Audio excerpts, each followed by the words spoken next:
প্রশাসনের ভাইরা, এখন আর প্রশাসনের ভাইরা বলি না, কারণ ওসাদা না থাকলে আমাদের অনুষ্ঠানে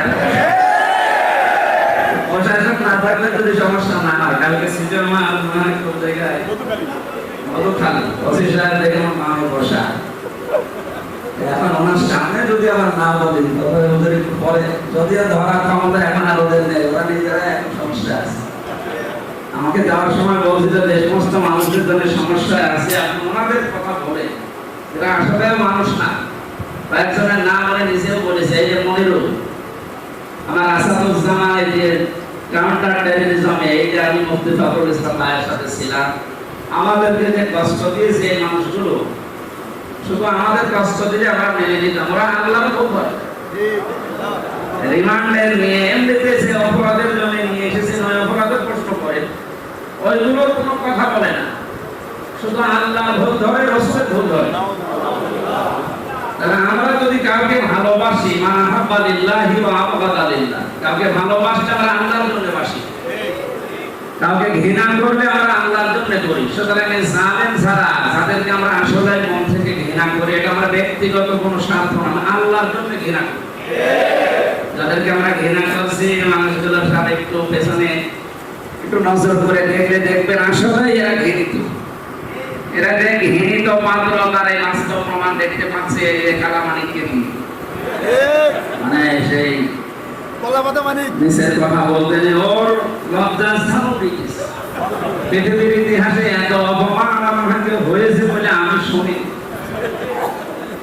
আমার তো আল্লাহর কাছে শুকরিয়া যে 15.5 বছরে যে দেশের মুসলমানেরা শত অত্যাচার নির্যাতনের শিকার হয়েছে, আর যদি আল্লাহ কিছু নাও করে, কালামানিককে আল্লাহ সাথ করেছে, আলহামদুলিল্লাহ, এর সাথে আর শুকরিয়া বা খুশি হওয়ার আমার আর কিছু নেই জীবনে। আমি বহু খুশি হয়েছি এই লোকটাকে। দ্বিতীয় নম্বরে আমি আনন্দ পেয়েছি, যদিও আনন্দ পাওয়া ঠিক না, আমার কুষ্টিয়ার যার জন্য পরিচয় দিতে পারতাম না, এই কিনু লাঠি খেয়েছে, একটানা 10টা লাঠি দেওয়া পড়েছে। এই 3-4 দিন আগে আমার মামলা সবগুলো মিটে গেছে। আদালত আমি দেখলাম আমার সামনে, আদালত ওগুলো দেখার পরে বলছে মামলা কি দিয়ে বিচার করবো, এর ভেতরে তো কোনো মাল নেই, আমরা কিন্তু লিখবো কি দিয়ে লিখবো। তারপরে যে কয়দিন সেটা সবগুলোকে একেবারে বেকসুর খালাস দিয়েছে। আমি মনে করবো জিজ্ঞাসা করে মাননীয় আদালত, আমি যে 3টা বছর জেলে কাটালাম, এখন আপনি প্রমাণ করলেন যে আমার কোনো দোষ নেই।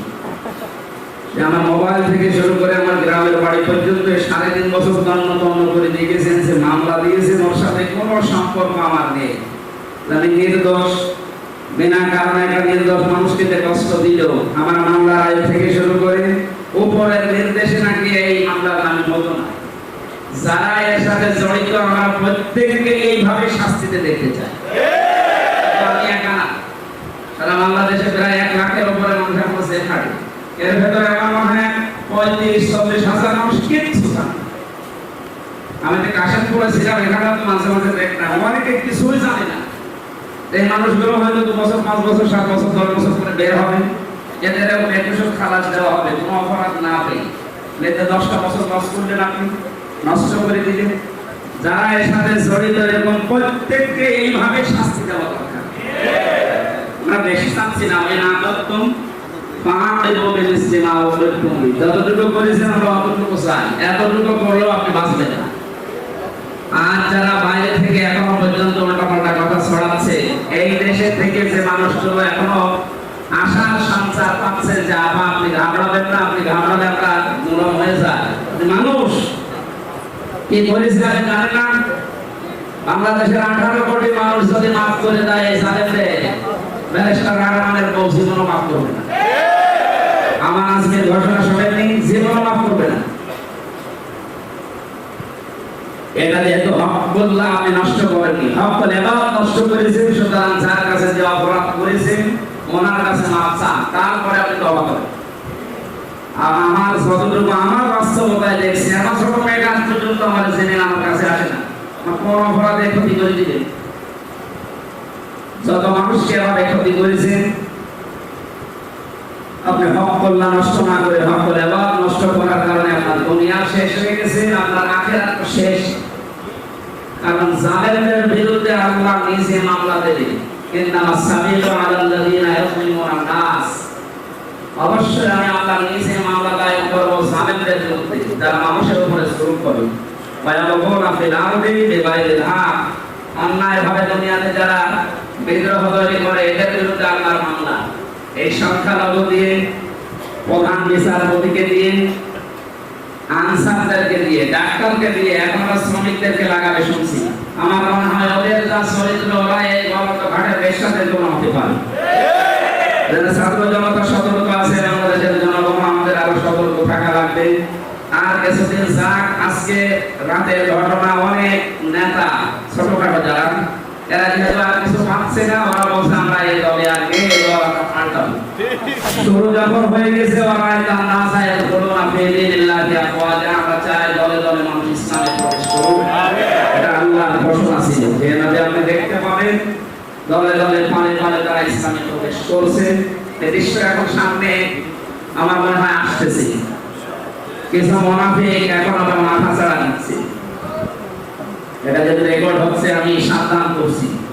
গত 15 বছরে মসজিদের ভেতরে কোরআনের কথা, আল্লাহর কথা বলা যাবে না, এই সাহস এত বড় জালেমারা দেখায়। এটা এখন দেখতে পাচ্ছি অনেকে এই সুর তুলছে। ওমান আযলামু মিম্মান মানা মাসাজিদাল্লাহি আইয়ুযকারা ফীহা ইসমুহু ইলা আখির আয়াত। আল্লাহ বলেন পৃথিবীতে আমার দৃষ্টিতে সবচেয়ে বড় জালেম ওইটা, যে আমার ঘর মসজিদে আমার নাম, আমার জিকির, আমার কোরআনের কথা বলতে নিষেধ করে। এগুলো যারা করছেন কোন নিয়তে, কি দুর্গেশন্দি নিয়ে আপনি কি বুঝে ফেলেছেন আমরা কিন্তু জানি।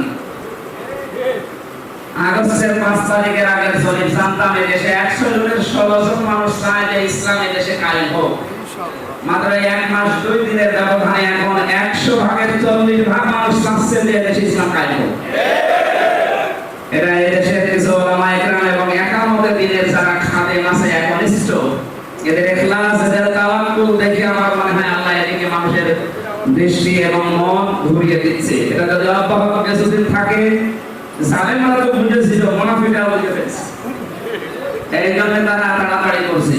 আমরা তাড়াতাড়ি চাই না। সংস্কার যখন আরম্ভ হয়েছে, জঞ্জাল একটাও রাখা যাবে না। সব সংস্কার করে এরপরে সুষ্ঠু পরিবেশ তৈরি করে হাতে দিই। ওলামা ইকরামের যেহেতু আরেকটা লেখা আছে, দেখলে যে মানুষগুলো আমরা এখানে উপস্থিত হয়েছি, আরো যারা সামনে বিভিন্ন জেলাতে হবে, এখন ছোটখাটো বিষয় নিয়ে সব বন্ধ করা লাগবে। আমাদের একটাই টার্গেট থাকবে, এই বাংলাদেশে 56,000 বর্গ মাইলে কোরআনে কারিম দিয়ে চললে কেমন দেখা যায়, এই দৃশ্য দেখে তারপর মারা যাবে। শারাআলাকুম মিনাদ-দীন মা ওয়াসা বিহি নূহা ওয়াল্লাযী আওহাইনা ইলাইহি। এখানে 4 জন নবীর নাম আছে। তাদের শরীয়তের ধর্ম ছিল হয়তো আলাদা, বিভিন্ন মাসলা মাসাইল নিয়ে, শরীয়তের বিধান নিয়ে মতপার্থক্য ছিল, কিন্তু কোন নবীকে আল্লাহ এই কথা বলেন যে দিন কায়েম করা লাগবে। হ্যাঁ নবী, আপনাকেও আমি বললাম যে পৃথিবীর জান্নাতে কায়েম করে, ওয়ালা তাতাফাররাকু ফীহি, এই বিষয়ে কোনো মতপার্থক্য চলবে না। সুতরাং ফতোয়াবাজির অন্য কোনো জায়গায় করলে করবে, মাসলা মাসাইল দেবেন, দিন কায়েম করা লাগবে, ইসলামকে নিয়ে আসা লাগবে সিয়ারে। এ বিষয়ে কোনো মতপার্থক্য আজকে থেকে আমাদের থাকবে না, আমরা করব না ইনশাআল্লাহ। আমরা 53 বছর তো দেখলাম, বাবা চালিয়েছিল, আমি দেখি না, মুরব্বীরা দেখেছি, স্বামী চালিয়েছিল, আমি দেখি না, এনারা দেখেছি, চাচা চালিয়েছিল, আমার মনে হয় আমি দেখি না। আমার তো 92-তে জন্ম, বউ তো চালিয়েছে, আমি এটা সচরাচর দেখলাম, ভাবিও চালিয়েছিল, আমরা দেখেছি। এখন শুধু বাকি আছে কোরআন দিয়ে দেশ চললে কেমন দেখা যায়। আর এটার জন্য সবচেয়ে বেশি প্রয়োজন এখন আলেমদের ঐক্য, কোনো পার্থক্য নেই। জনমহাপীর ফজলুল করিম সহ যারা যেভাবে কথা বলতেছেন, আমরা জানি যে এটা আগে আসলে এগিয়ে আসলে আর কেউ মত পার্থক্য তৈরি করার মতো নেই। আল্লাহ আমাদেরকে এই কোরআন কারিমের সূরা শুরা 13 নম্বর আয়াতটা বাস্তবে প্রতিপালন করার তৌফিক দান করুন। আমিন। আমি তো এমনিতে অসুস্থ, বের হওয়ার পর থেকে বহু চিকিৎসা করাচ্ছি, এখনো স্বাভাবিক অবস্থায় ফিরতে পারি না। বড় বড় মেহমানরা এসেছে আমাদের সামনে, তাদের জন্য দোয়া করি, আপনাদের জন্য দোয়া করি, আমার জন্য দোয়া চেয়ে শেষ করছি। আমি বারাকাল্লাহু লানা ওয়া লাকুম ফিল কোরআনিল কারীম।